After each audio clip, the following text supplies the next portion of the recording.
welcome back. How are you doing today?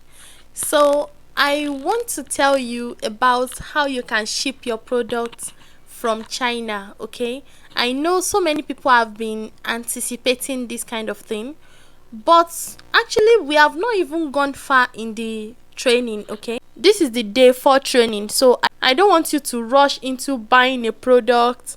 I'm just making sure that you know every corner of what we call importation, especially importation on 1688.com. Okay, so today I'll be releasing the PDF file for the shipping company's phone number. What you just need to do, if you need the shipping company's address, maybe in China or in Nigeria here, all you need to do is take their phone number, message them on WhatsApp, and ask them, hello, hi, good morning, or whatever you want to say to greet them.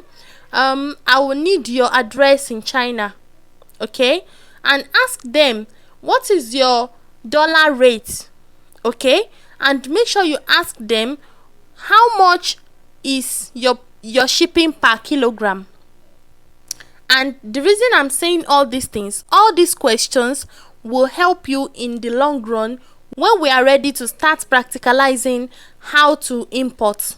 Okay, so if you are shipping by sea, you want to go and ask them that how much is it per CBM, and you can ask them that, okay, what is your address in China and what is your address in Nigeria. They will give you the address in China, they will give you the one in Nigeria, they will give you their phone number in China, and tell them to write the address exactly the way you think I'll be able to give my supplier.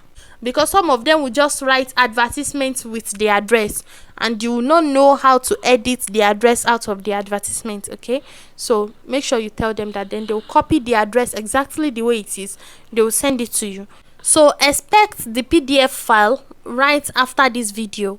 Okay, and make sure you pick a shipping company to message, and message them the way I've said, so that you will have the address and you will use it in your practical when we are ready to use it. So let's do that right away.